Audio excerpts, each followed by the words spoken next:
Gênesis.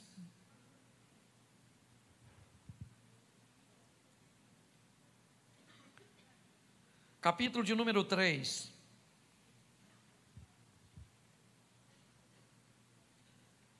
Gênesis 3, verso 7.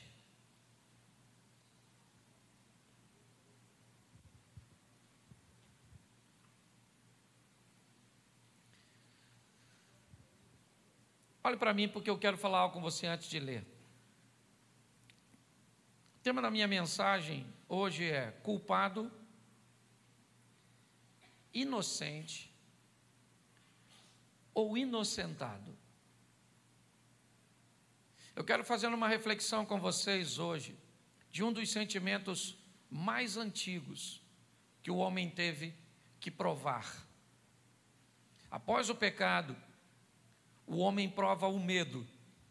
O próprio Deus pergunta a Adão por que é que ele estava se escondendo, e ele disse: porque eu tive medo.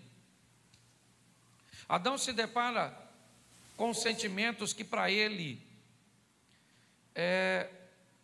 são muito novos, como sentimento, como culpa, como medo, como vergonha.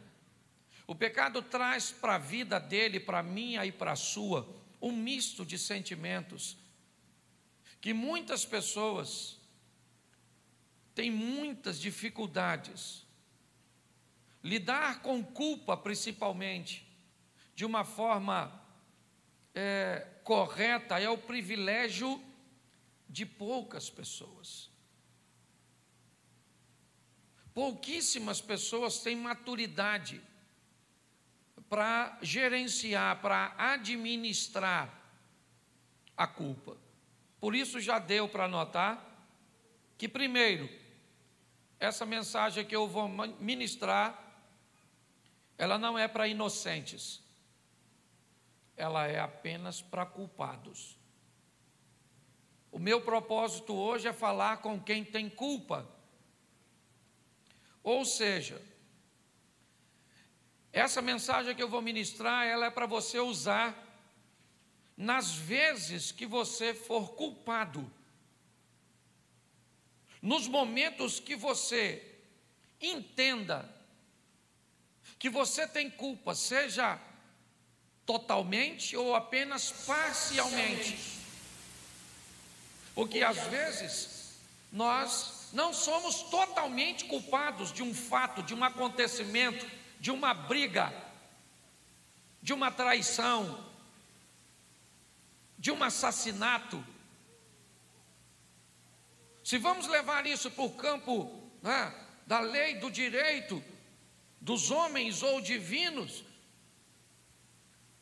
é muito importante nós termos a maturidade de aprendermos a lidar com a nossa culpa. E é lógico que ainda corre o risco de algumas pessoas terem um problema, como sociopatas, que têm dificuldade de se sentirem culpados por alguma coisa.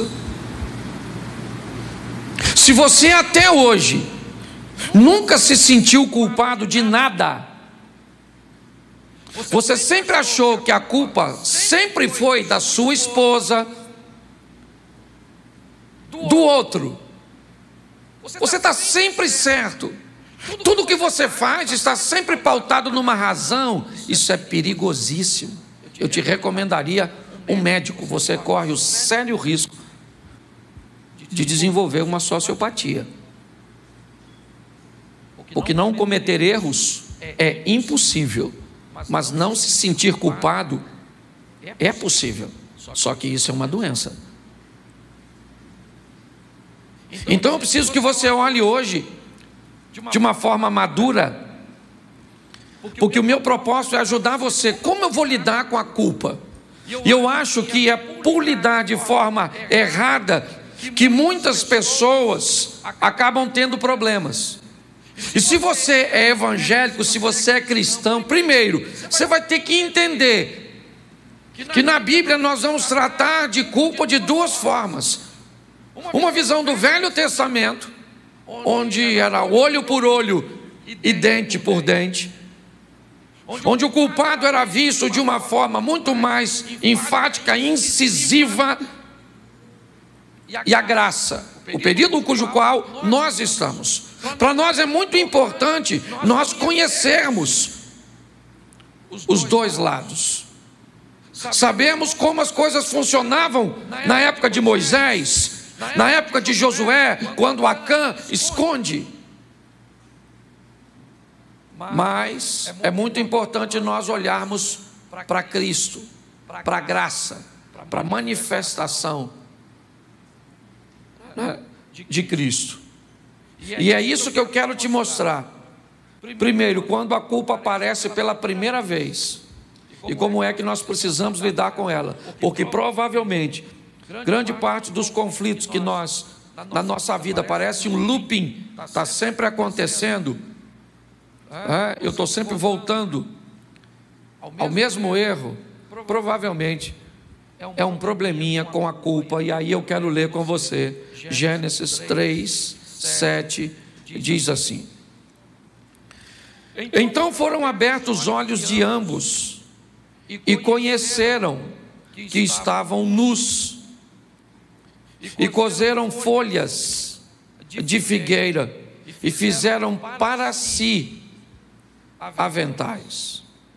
No verso 7 você vai para o 12, que diz assim: então disse Adão: a mulher que me deste por companheira, ela me deu da árvore e comi. E disse o Senhor Deus à mulher: por que fizeste isso? E disse a mulher: a serpente me enganou e eu comi. Feche os seus olhos. Senhor nosso Deus e Pai, te damos graças por tua palavra. Continua falando conosco. Usa-me, ó Deus, como um canal de bênção, pelo poder do nome de Jesus. Amém. Glória a Deus. Amém? Já deu para notar que a culpa ela traz para este casal, que vai provar dela pela primeira vez, duas consequências: a vergonha, e aqueles que eram unidos agora se tornam adversários. Quando nós olhamos o que a culpa fez com Adão e Eva, foi fazer com que eles se escondessem e tentassem resolver por si próprio, cozendo folhas de figueira. Mas mais do que vergonha, eles agora começam a se degladiar.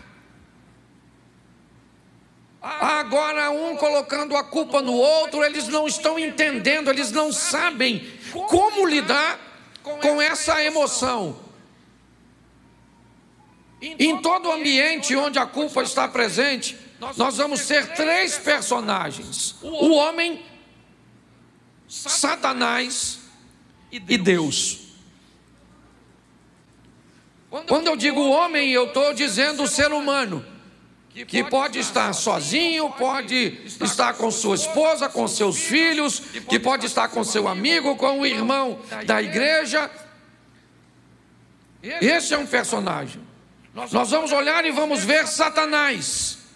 Ele também está presente nesse ambiente de culpa. Muitas vezes ele é aquele que vai estabelecer a indução. Ele não pode pecar, é verdade, por mim, mas ele pode me convencer, ele pode me estimular, ele pode aproveitar de uma fraqueza que eu tenho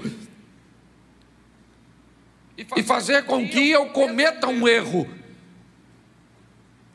E nós temos Deus, e nós vamos ver como esses três lidam com a culpa, e nós vamos usar alguns exemplos rapidinho, para facilitar. Primeiro nós vamos ver o homem, como a maioria de nós lidamos com a culpa. Como é que você lida com situações cujas quais você é culpado? provavelmente transferindo a responsabilidade para o outro. Na maioria das vezes que nós vamos conversar com pessoas para resolver situações, litígios, brigas, conflitos, crises, sejam de coisas simples ou criminosas. Não, eu matei porque ele fez isso. Não, eu atropelei porque só estava em alta velocidade. Não, ele entrou na frente. Não, porque você gritou com sua mulher. Não, eu gritei porque ela fez isso e isso e isso. Não, porque você pecou. Não, eu pequei por causa disso. Como é que o homem lida com a culpa? Se eximindo, em primeiro momento, de sua responsabilidade. Eu gosto muito de assistir reportagens criminais. E quando um criminoso chega para o primeiro interrogatório, até hoje eu nunca vi, a não ser que ele tenha sido pego em flagrante. Aí ele vai mudar de estratégia, dizendo que foi ele, mas arrumando uma culpa na outra parte que justifique o que ele fez. A maioria de nós não mudamos, não corrigimos a nossa trajetória, não consertamos, porque nós jogamos a responsabilidade no outro. Eu me divorcio da minha mulher. E por que eu me divorciei dela? Porque eu não consigo tolerar ela, a culpa é dela, porque ela é desse jeito, porque ela é aquilo, porque é aquele outro, porque aquilo.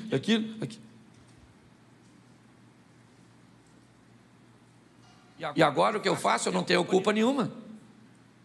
Então o que é que eu faço? Eu entro em outro relacionamento, mas não corrigi nada que estragou aquele, porque eu não tinha culpa nenhuma naquele outro.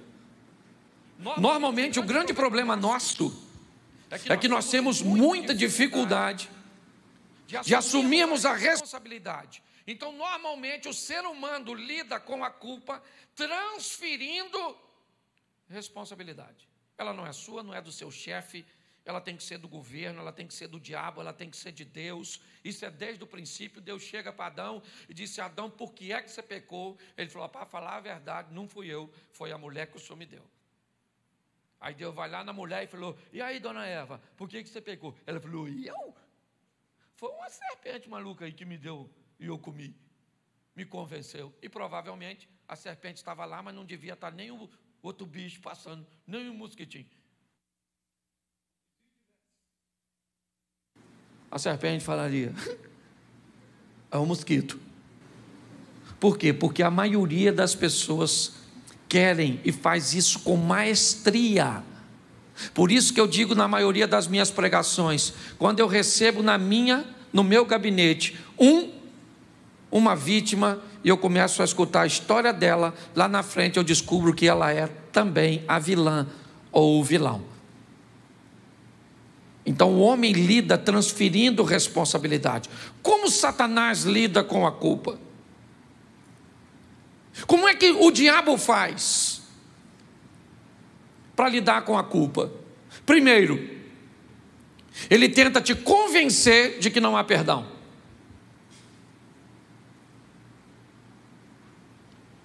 Se o diabo conseguir te convencer que não há perdão para o que você fez, que aquilo que você fez não tem possibilidade nenhuma de ser consertado, de ser revisto, de ser reavaliado, ele obtém sucesso.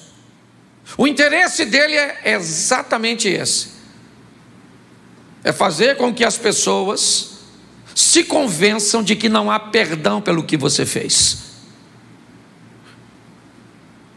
E aí já é meio caminho andado. Segunda maneira que o diabo age: provocando remorso e desejo de desistir da vida.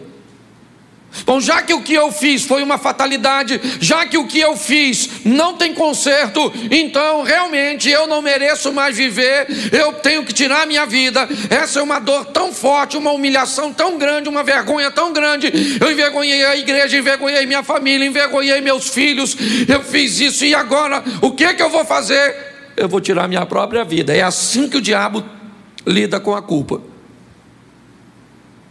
fazendo com que pessoas, ao invés de ter arrependimento, tenham remorso. Exatamente a diferença de Pedro para Judas Iscariotes. Sentem coisas diferentes e tomam decisões diferentes. Terceira maneira é que o diabo vai ver na culpa. Por que ele quer que eu peque? Porque ele vai ver na culpa a oportunidade de destruir a minha vida. Então, para ele é um prato cheio você se sentir culpado. Mas pastor, realmente eu sou culpado. Espera mais um pouquinho que eu vou chegar lá. Eu não estou dizendo que você é inocente. Eu abri minha mensagem dizendo que a mensagem que eu ia pregar é para culpado. Mas primeiro eu preciso que você entenda como você lida com a culpa, botando a sua culpa, né, nos outros. Como eu tenho um amigo que dizia assim: a culpa é minha, eu coloco em quem eu quero. Então tem gente que é assim. É só você conversar que você vai ver que ele não tem culpa nenhuma. Tá certo? Então vimos como o diabo lida, te convencendo que não há perdão, provocando remorso e desejo de desistir da vida, e vendo na culpa a oportunidade de destruir sua vida. É isso. Você teve uma vez, por um ambiente, uma situação aconteceu, você fez algo uma única vez, pronto, é a porta que ele entrou, e agora ele vai te culpar de uma tal forma para criar na sua vida um ambiente que você não tenha saída. Agora, como Deus lida com a culpa? Novo Testamento, é o que eu estou falando. Tratando o culpado como culpado. A Bíblia diz que Deus não toma o culpado por inocente, Ele é justo. Se tem uma coisa que Deus vai fazer, é tratar você e a mim como culpado. Você é culpado? Você é culpado. Segunda maneira que Deus vai tratar a culpa, te oferecendo a graça como uma oportunidade. Mesmo você sendo culpado, e ele sabendo disso, enquanto o diabo tenta te convencer de que não há perdão, Deus faz o contrário.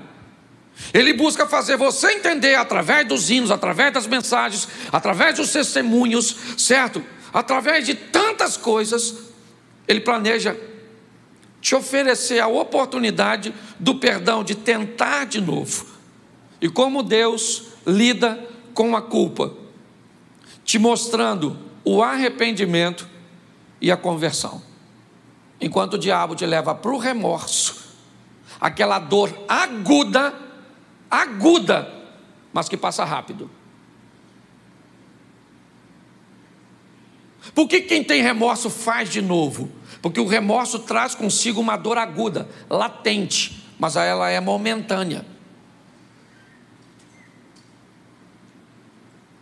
Muitas pessoas, dia de ceia, pão e suco de uva. Senhor meu Deus, eu não deveria estar ceando, mas eu me arrependo, em nome de Jesus, não faço mais. E no dia seguinte está fazendo.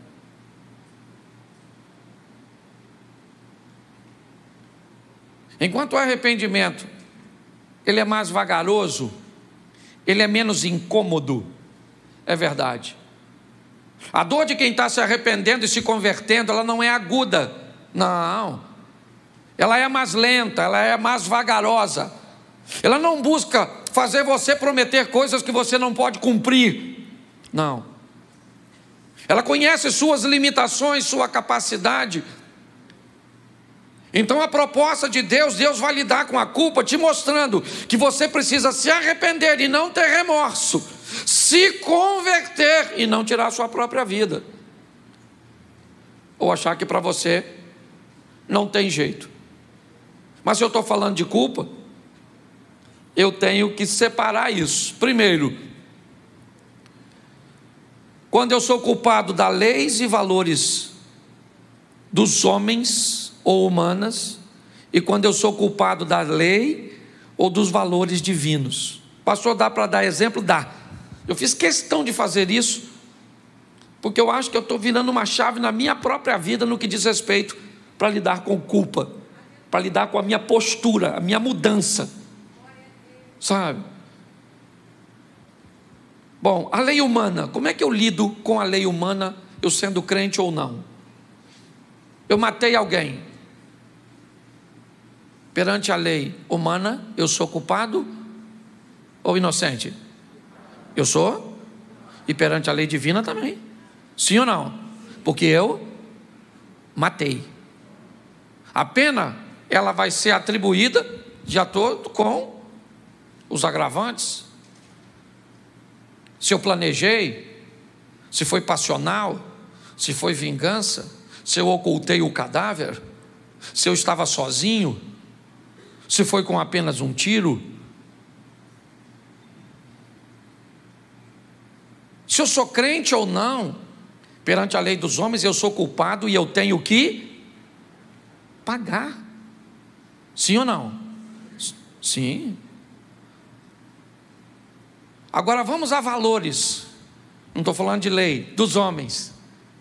Uma briga conjugal. Você xingou a sua mulher te xingou. Esses dias, a mulher brigou com o marido aqui.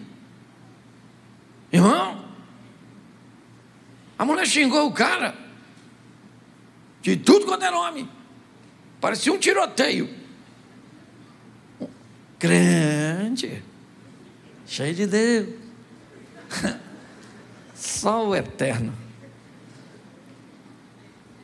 E quando você vai ver isso, você vai dar uma olhada, aí são valores. Aí eu não estou falando de lei. Eles começam a estabelecer os seus valores, para definir quem está certo ou quem está errado, quem é culpado, quem é inocente. Então nós temos essas duas coisas na lei dos homens. E na lei divina, nós temos a lei, por exemplo, como o adultério. Quem adultera é culpado ou não? É culpado ou não? É culpado. Agora nós temos, por exemplo, os valores, que também acabam caminhando por uma subjetividade. Todas as coisas me são lícitas, mas nem todas me convêm. Quando eu olho para isso, eu começo a entender algumas coisas que eu queria ver com você. Por quê? Porque na maioria das vezes nós sabemos que somos culpados. Sim. Mas como é que nós vamos lidar com isso para mudar o nosso comportamento, para mudar o nosso temperamento? Porque se o evangelho não te muda, ele serve o quê para você? Se ele não te aperfeiçoa como gente, como cidadão, como crente, se ele tem o propósito de melhorar seus relacionamentos com os homens e com Deus, inevitavelmente ele precisa que você se arrependa, que você se converta. Eu vou te dar 2 exemplos só no Velho Testamento. Vamos voltar a Adão primeiro. Seja franco, Deus conversou. Você conhece um pouquinho o texto bíblico? Vamos lá. Deus chega para Adão e diz: Adão, eu te dou liberdade para fazer tudo isso, mas eu quero estabelecer um limite, ok? Você vai ficar aqui a maior parte do dia, mas para que você entenda que quem governa tudo isso sou eu, para que isso fique claro, notório, patente aos seus olhos, eu vou colocar um limitador. Você mexe onde você quiser, inclusive nessa árvore, mas nela ou dela você não pode comer. Era um limite. Poderia ter sido a árvore, poderia ter sido um rio, poderia ter sido um animal, poderia ter sido qualquer coisa. Porque o propósito é falar de limitações, de entender limites, de respeitar a autoridade, de entender hierarquia. É isso que Deus está falando.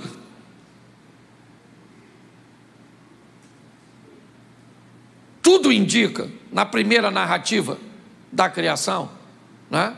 Que já no Éden, ou no Gênesis nós temos duas, né? A primeira define como eles foram criados, o homem criado primeiro, depois a mulher, certo? Nós já temos outro definindo que foram criados macho e fêmea. Não está se contradizendo, mas eu quero só que você entenda uma coisinha importante, é que tudo indica que quem falou com Eva foi Adão.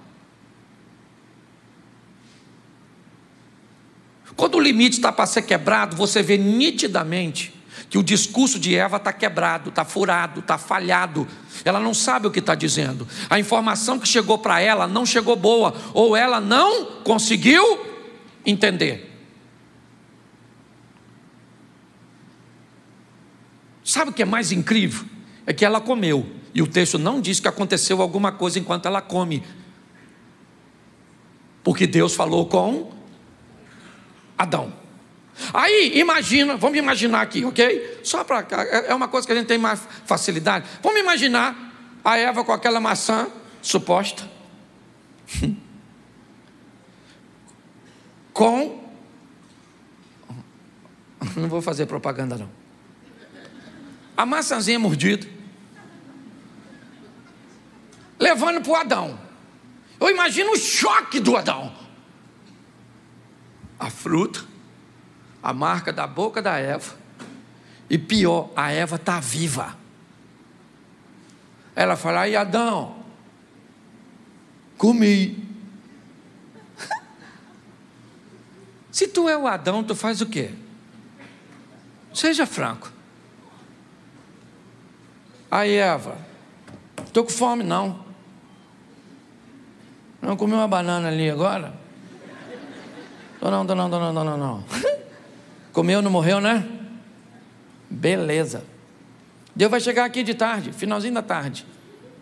Vou falar com ele: Senhor,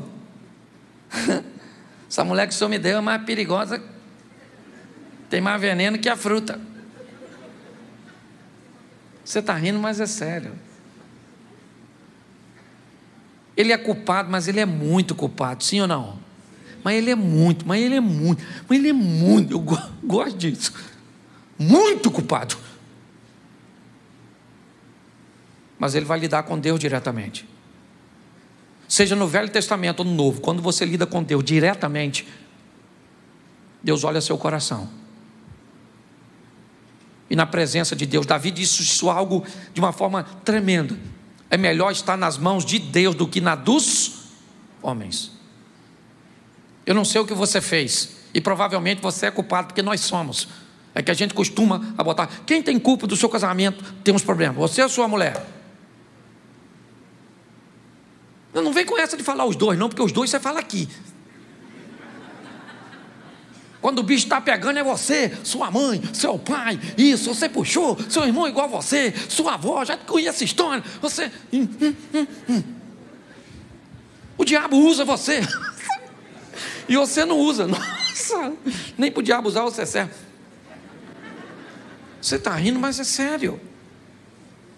Quando nós olhamos para isso, nós vemos que o assunto é muito sério. Vamos pular para Davi, para andar rapidinho, esse culto é bem... Davi pecou ou não? Quando se deitou com a mulher de Urias, mandou matar o cara, casou com a mulher e ficou bonitinho na foto. Deus falou: ah, é? Foi lá e falou com ele. Sabe o que é mais engraçado? Perdoado foram os seus pecados. Quando eu escutei essa frase, eu falei: não acredito. O cara passou o cerol na dona, matou o cara. E Deus vai dar esse mole? Mas Deus falou assim: eu vou te perdoar. Seus pecados foram perdoados. Mas deixa eu te falar como é que vai funcionar de agora em diante. Seu filho morre. seu outro filho, Absalão, vai se deitar com a sua mulher, tudo, no meio da praça. Entendeu, Davi? Você vai ser em ambiente público. E Deus diz que perdoou. Se não perdoa, o que eu aprendo aqui? Ele é culpado, sim ou não? Deus perdoou, sim ou não? Mas Deus não perdoou o efeito. Tem gente que tem dificuldade de lidar com culpa, por quê? Porque ele, Senhor, me perdoa. Deus diz, beleza, vida que segue, vamos embora. Nossa, mas por que está acontecendo isso comigo? Nossa, por que está acontecendo isso comigo? Nossa, você trai a mulher, você pede perdão a Deus e quer que a mulher te perdoe do mesmo jeito? Está assim de gente, ó, com sérios problemas com essa questão. Você recebe o perdão de Deus, sim, porque Ele é bom, misericordioso, longânimo, mas o efeito daquilo que tu fez, meu filho, pode durar mas é muito tempo. Então pense antes de fazer. Preste atenção, outro que era também culpado demais, o tal do Pedro. Lembra dele, o discípulo de Jesus, agora indo para o Novo Testamento?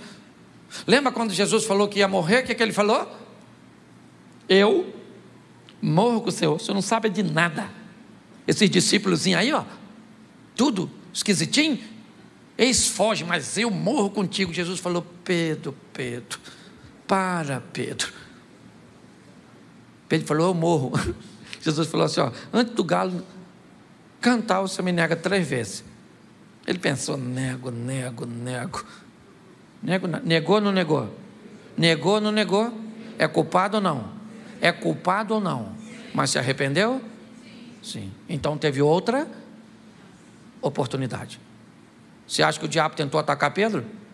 Sim ou não? Ele voltou a pescar quando Jesus morreu? Querendo voltar à sua vida antiga? Provavelmente se sentindo culpado? Por que é que Jesus refaz o ambiente onde Pedro nega, perguntando 3 vezes a Pedro? Provavelmente queria apenas reconstruir o modelo ou o ambiente mental que Pedro havia se tornado culpado, exatamente para trazer para ele o perdão. Pedro se ergue, é verdade, mas isso não acontece com Judas Iscariotes, que também é culpado, sim ou não? Sim. E talvez até menos culpado que Pedro. Por quê, pastor? Porque a Bíblia diz que um deveria traí-lo.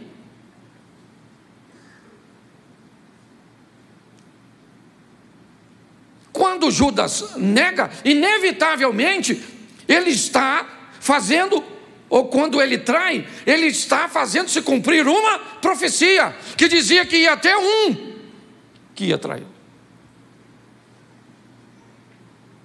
Mas a postura de Judas é que leva ele para o buraco. É a falta de habilidade de lidar com os erros. Nós temos que viver uma vida, irmãos, corrigindo os nossos erros, para que depois que nós passarmos, o próximo crente tenha um pouco mais de facilidade para falar de Cristo, para mostrar Cristo para as pessoas. Viva a sua vida de forma que o que vem depois de você, o crente que vem depois de você, encontre um ambiente mais agradável, mais fácil, mais tranquilo. Às vezes nós fazemos coisas tão ruins aqui, que o crente que vem depois, meu irmão, ele tem que desconstruir tudo o que nós fizemos. Nossa mente hoje ainda vive isso, esse ambiente totalmente, sabe, bagunçado de religiosidade, que impregnou a nossa mente. Basta você fazer uma perguntinha, que você destrói, às vezes, o conceito das pessoas. Quando eu olho agora para a mulher adúltera de João 8, ela estava adulterando e foi pega em? Ela é culpada? Ela é culpada ou não? Ela é culpada. Jesus trata ela como culpada? Sim ou não? Sim. Ela é culpada, porque você e eu somos culpados. Talvez não em todos os momentos, Mas nós poderíamos mudar, nos aperfeiçoarmos muito, se nós fôssemos capazes de encarar a culpa de outra forma. Mas não, eu errei, e tem gente que diz assim, ó, eu sei que eu estou errado. Pois é, reconhecer o seu erro não é sinal de arrependimento, é apenas sinal que você conseguiu levar a justiça para a situação. O que adianta eu dizer que eu estou errado se amanhã eu vou fazer de novo? O que a nossa vida está esperando, o que a Bíblia está esperando, o que Deus está esperando, o que uma geração está esperando, é que o Evangelho nos transforme. Mas não. Na maioria das vezes nós somos culpados, mas nós não vamos admitir isso. Vamos botar a culpa na esposa, nos filhos. Por que o nosso filho está assim? Porque nós não temos tempo. Por que esse menino está desse jeito? A culpa é sua. Porque esse menino precisa do pai, e o pai é ausente. Ah é? Eu sou ausente? E você fica com ele o tempo inteiro? E quando eu vou corrigir ele, você não deixa eu corrigir? O tempo inteiro nós estamos lançando no outro uma responsabilidade que eu não sei quantos por cento. Aliás, para mim, ninguém precisa mudar 100%, principalmente casal. Para mim, se um casal, um muda 50% e o outro 50%, a gente já chega nos 100% satisfatório. Mas a grande questão é que quem está mudando, a vida financeira está mudando, os relacionamentos interpessoais estão mudando, o relacionamento divino está mudando. É como dizer para um desorganizado que ele precisa de mais espaço.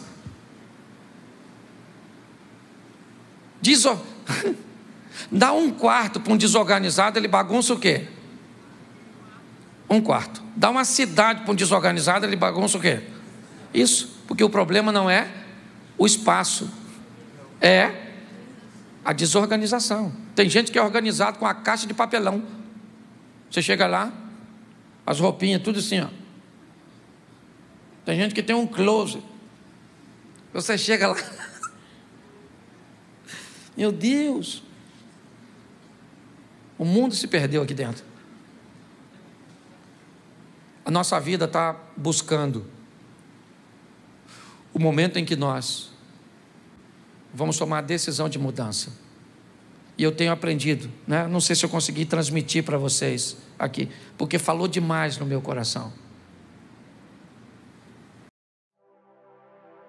Porque todo aquele que invocar o nome do Senhor será salvo. Como, pois, invocarão aquele em quem não creem? E como crerão naqueles de que não ouviram? E como ouvirão, senão a quem pregue? E como pregarão, se não forem enviados? Como está escrito: quão formosos os pés dos que anunciam o evangelho de paz, dos que trazem alegres novas de boas coisas. Mas nem todos têm obedecido ao evangelho, pois Isaías diz: Senhor, quem creu na nossa pregação? De sorte que a fé é pelo ouvir, e ouvir pela palavra de Deus. Romanos capítulo 10, versículo 13 ao 17.